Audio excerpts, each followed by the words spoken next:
Free radical की बात करते हैं जी। फ्री रेडिकल में सबसे पहले तो हमने ये देखना है कि क्या होगा, हमारे पास नंबर ऑफ एटम्स भी हो सकते हैं और एक एटम भी हो सकता है। तो चले हम यहाँ पर लिख देते हैं कि एटम हो या फिर हमारे पास क्या हो जी, नंबर ऑफ एटम्स हो। बहुत ज्यादा भी हो सकते हैं, 2 3 4 5 भी हो सकते हैं, और इससे ज्यादा भी उनकी हम कह सकते हैं कि क्वांटिटी हो सकती है। उसके बाद जो हम कहते हैं कि इनके पास क्या होना चाहिए जी, ऑड नंबर ऑफ इलेक्ट्रॉन होने चाहिए।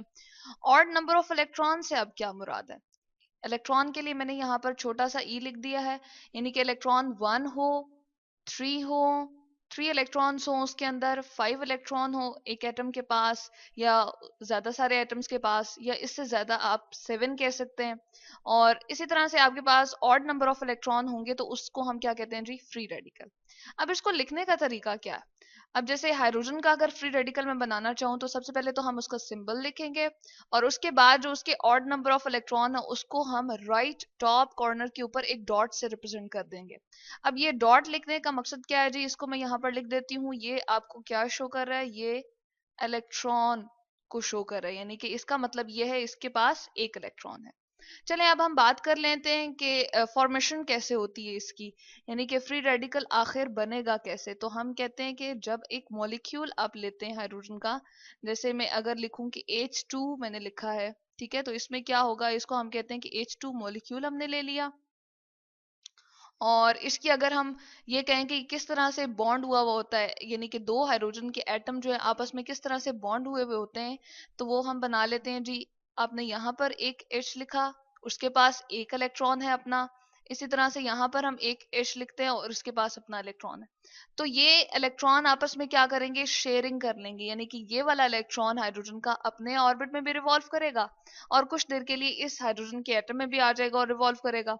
तो इसको हम कहते हैं कि जी ये क्या बन गया है, बॉन्ड। और बॉन्ड का मतलब क्या होता है, दो इलेक्ट्रॉन। तो यहाँ पर हम लिख देते हैं कि बॉन्ड इज इक्वल टू कितने इलेक्ट्रॉन जी, 2 इलेक्ट्रॉन्स। तो यहाँ पर हमने ये मेंशन कर दिया। अब होगा क्या कि ये हाइड्रोजन एटम, सॉरी हाइड्रोजन का मॉलिक्यूल जो है ये ब्रेक करेगा, यानी कि इस अपने बॉन्ड को ब्रेक करेगा। और किस तरह से ब्रेक करेगा जी, दरमियान से ब्रेक करेगा, और एक इलेक्ट्रॉन इस हाइड्रोजन के पास आ जाएगा और एक इलेक्ट्रॉन इस हाइड्रोजन के पास। तो यहाँ पर हम शो कर देते हैं कि यही वाला इलेक्ट्रॉन जो था वो इस वाले हाइड्रोजन के पास चला जाए, और यही ये वाला इलेक्ट्रॉन जो था वो इस वाले हाइड्रोजन के पास आ जाए। अब ये खुद ब खुद तो नहीं हो सकता कि हाइड्रोजन मॉलिक्यूल हमने लिया और जी वो खुद ब खुद जो है वो क्लीव होके या टूट के, सॉरी उसका बॉन्ड जो है दरम्यान से टूट जाएगा और वो रेडिकल में कन्वर्ट हो जाएगा। यहाँ पर हमें सनलाइट देना पड़ेगी। तो यहाँ पर हमें कोई अप्लाई करना पड़ती है कंडीशन, जिस तरह हम यहाँ पर अप्लाई कर रहे हैं जी, सनलाइट। चले मैं यहाँ पर लिख देती हूँ सनलाइट, ताकि हमें याद रहे। और यहाँ पर क्या होगा, दो H रेडिकल बन जाएंगे। H रेडिकल एक यहाँ पर हमने शो कर दिया, और इसके साथ ही एक और हमारे पास क्या बन जाएगा जी, H रेडिकल बन जाएगा।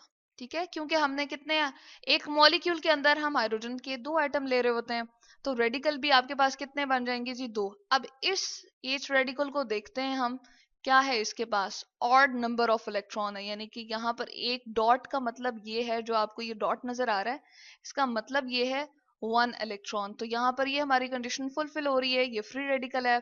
इसी तरह से अगर हम इस वाले को देखें तो अगेन इसका ये जो एक डॉट है वो क्या रिप्रेजेंट कर रहा है, ये जो अंदर हमने येलो कलर का बनाया है ये 1 इलेक्ट्रॉन है जी, और ये क्या है हमारे पास, हाइड्रोजन का फ्री रेडिकल।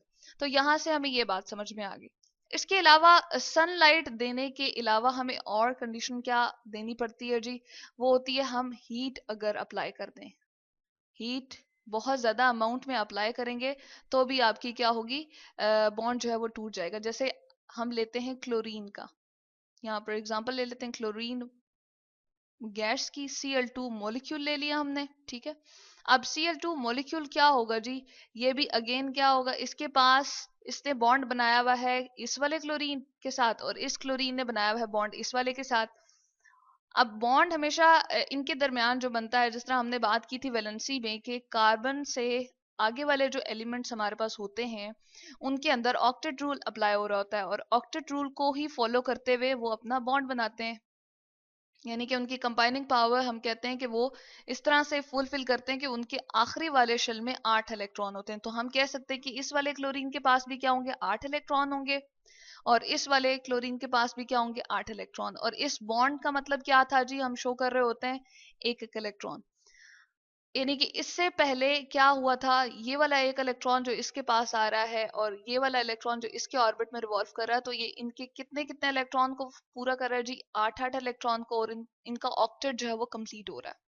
लेकिन अब हम क्या करते हैं जी, जब हम इसको हीट करते हैं तो क्या होगा कि ये हमारे पास यहाँ से क्लीव हो जाएगा। क्लीव होने से पहले अगर हम बात कर लें कि 8 इलेक्ट्रॉन हैं, तो अब ये फर्दर किसी से रिएक्ट नहीं करेंगे। ये हमने क्या बनाया जी, हमने पेरेंट मॉलिक्यूल बनाया है। ठीक है, इसको हम कह देते हैं, चलें, पेरेंट मॉलिक्यूल, जिससे आगे हम बात करने की कोशिश कर रहे हैं।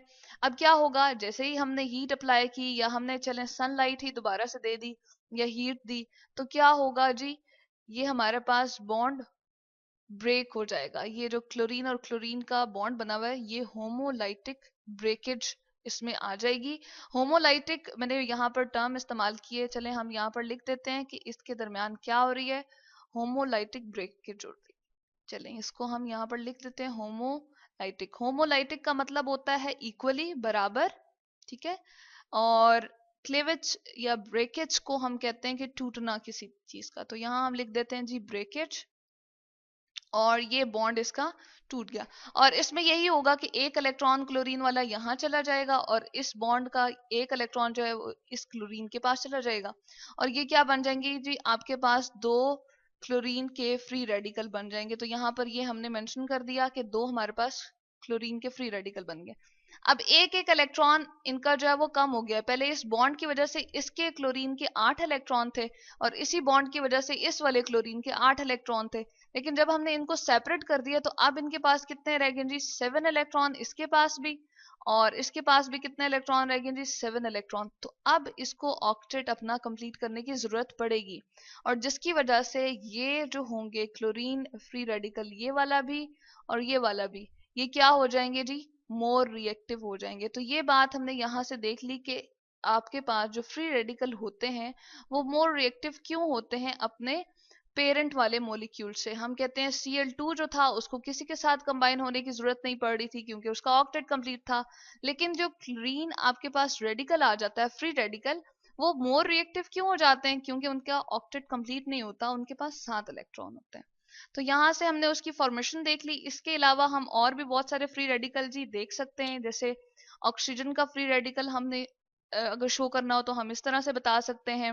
इसके अलावा अगर हमने मीथेन मिथाइल का CH3 का अगर हमने फ्री रेडिकल शो करना हो तो हम यूं करके बता सकते हैं। तो ये दो एग्जांपल्स हमने ले ली फ्री रेडिकल की। तो यहाँ से हमें समझ आ गया कि फ्री रेडिकल कैसे बनता है और उसको हम शो कैसे करते हैं, उसको रिप्रेजेंट कैसे